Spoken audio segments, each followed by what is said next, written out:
Po ba ang swerte sa inyo na kahit anong gawin ninyong kayod ay sa wala't wala? Ako'y may ituturo sa inyo sa pamamagitan ng susi. Kumuha ka ng susi na hindi nyo masyado ginagamit at gagamitin lang natin siyang pampaswerte.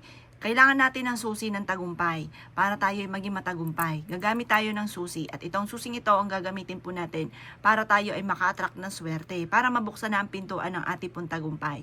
Ito susing ito ay ibibilad nyo muna sa sinag ng araw. Pero bago siya ibilad, huhugasan nyo muna ito sa tubig gripo. At pagkatapos, sa umaga nyo siya gagawin ng mga bandang alas 7 ng umaga. At pagkatapos na hugasan nyo siya po ay ibibilad nyo na sa sinag ng araw. Hayaan nyo siyang kusang matuyo. Sa umaga nyo lang ito gagawin at hindi siya pwede sa gabi at hindi rin siya lalo na pwede sa hapon. Gumagamit po tayo ng kanan. Ito po ay pampaswerte at hindi po ito gumagamit ng kaliwa. Kaya sa umaga natin siya gagawin. Pero na lamang kapag full moon, pwede tayong gumawa, syempre lalo na kapag po full moon. Pero kung hindi naman full moon, hindi ka dapat gumagamit ng mga oras ng hapon.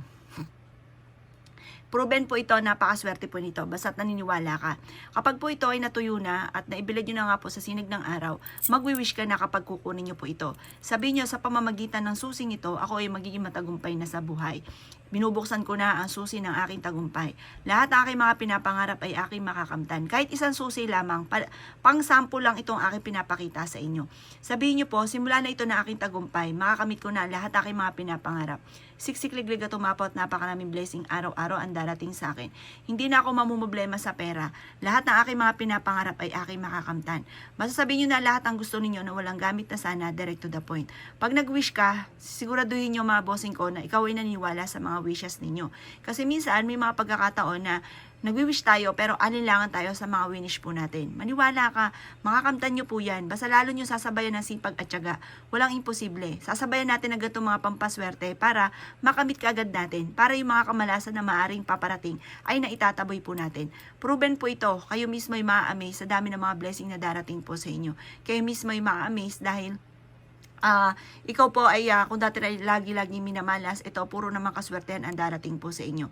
Kayo mismo ay magugulat dahil sa magsusunod-sunod ang mga blessing na darating po sa inyo. Subukan nyo po na gumawa po ng ganito mga pamamaraan at kayo mismo ay magugulat dahil kayo po ay kung dati lagi minamalas, ito naman kabaliktaran na maaaring maganap. Basta maniwala ka lang sa kakayahan ninyo. Basta lagi yung dadalhin yung ginamit yung susi, ilagay nyo lang sa bulsa po ninyo at dadalhin ka rin yan kung saan ikaw ay laging suswertihin. Kaya ako kininiwala at naisyo po itong gawin ay siya mga boss. Good luck po sa inyo po lahat.